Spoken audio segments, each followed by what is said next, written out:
Rebecca Boothroyd grew up in New Jersey. Her family followed the Catholic faith. From a young age, she attended church services.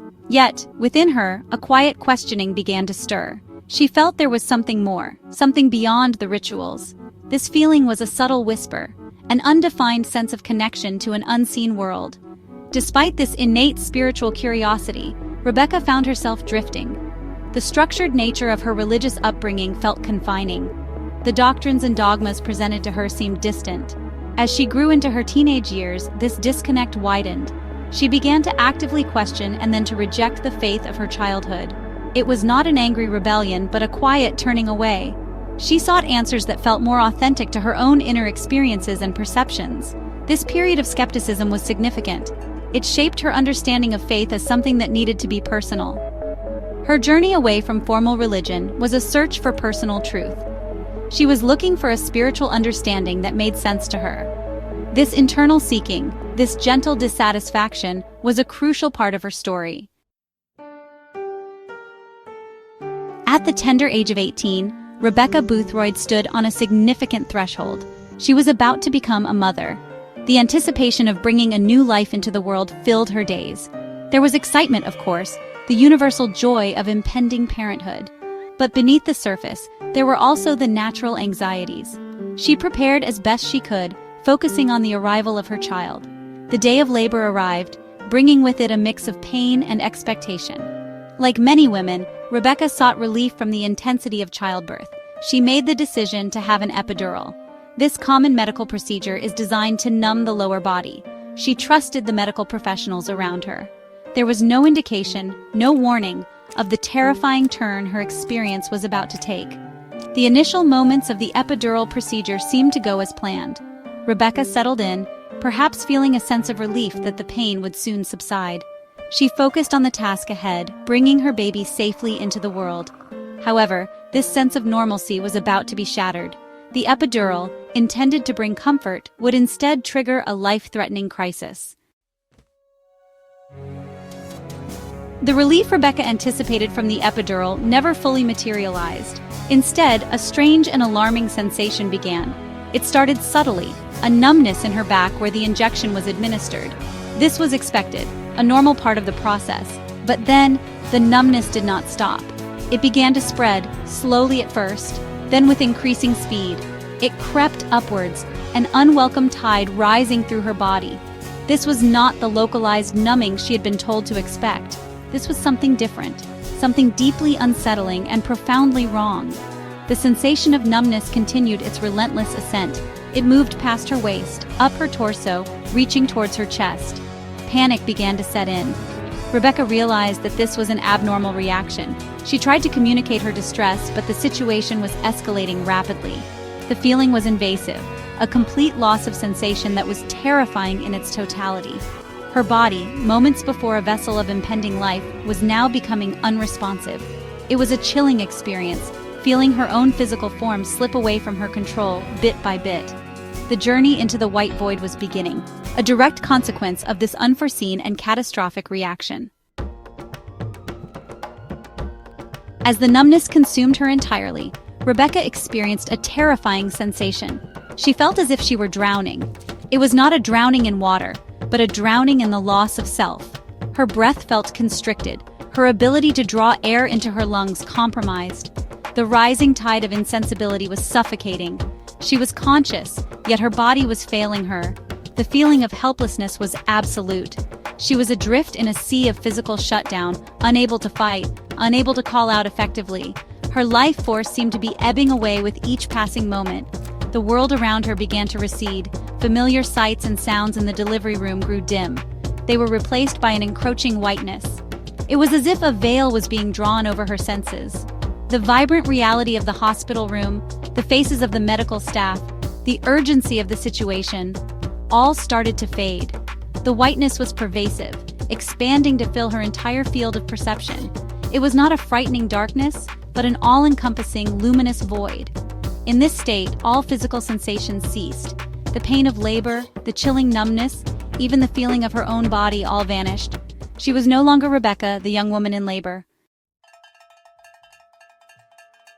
Section 5. The Voice of Eternity.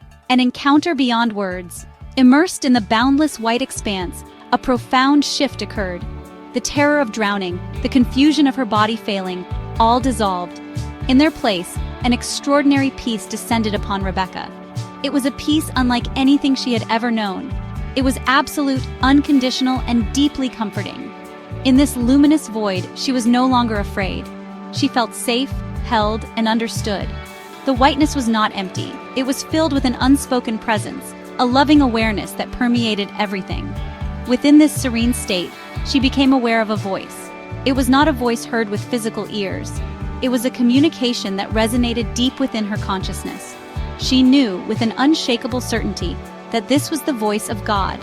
The communication was clear, direct, and imbued with infinite wisdom and love.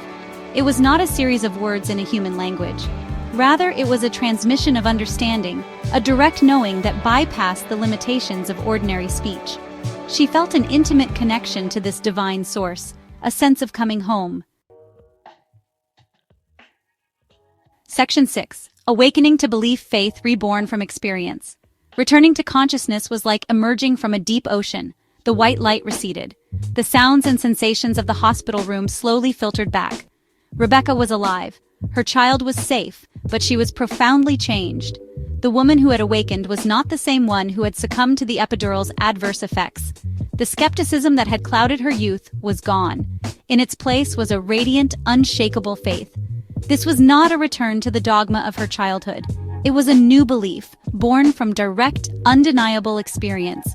The encounter with the divine voice had rewired her spiritual understanding. Her Catholic upbringing, once a source of doubt, now took on a new meaning. She saw the rituals and teachings through a different lens. They were no longer empty rules, but imperfect human attempts to describe the profound reality she had just touched. Her experience gave her a personal key to understanding the core truths that religions strive to convey. Faith was no longer an intellectual concept or a social obligation. It was a living, breathing reality within her. Section 7. Echoes of Protection, Earlier Encounters with Grace. Rebecca's near-death experience during childbirth was not her first brush with mortality. Looking back, she realized her life had been marked by other moments of inexplicable survival. These earlier incidents, once seen as isolated events, now appeared in a new light. They seemed to be part of a larger narrative, whispers of a protective presence that had been with her all along. One such memory was from her childhood. A car door had unexpectedly flown open while the vehicle was in motion.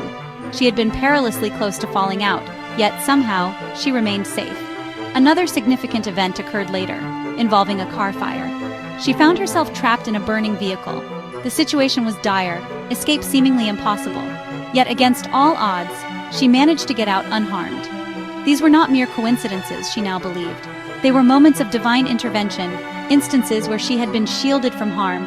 Each escape was a narrow one, leaving an indelible mark on her psyche. At the time, she might have attributed them to luck or quick reflexes. Section 8.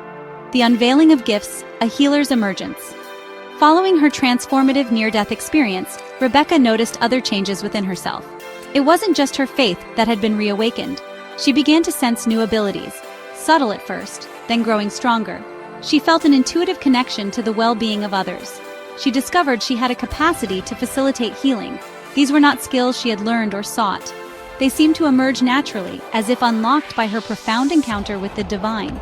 The experience had opened channels within her that were previously dormant.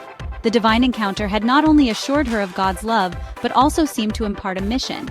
She felt that the healing gifts were a direct consequence of that sacred communion. It was as if the voice she heard in the white expanse continued to guide her. It encouraged her to use these newfound abilities for the benefit of those around her. This wasn't a conscious decision to become a healer. It was more of an organic unfolding, a natural expression of the profound spiritual shift she had undergone. The gifts felt like a sacred trust. Section 9. Living in Divine Light, A Purpose Revealed. Rebecca Boothroyd lives a life shaped by her experiences. She is now a licensed reverend. Her ministry extends beyond traditional church walls. It touches everyone she meets. Her life is a testament to divine transformation. She walks a path illuminated by divine light. Her purpose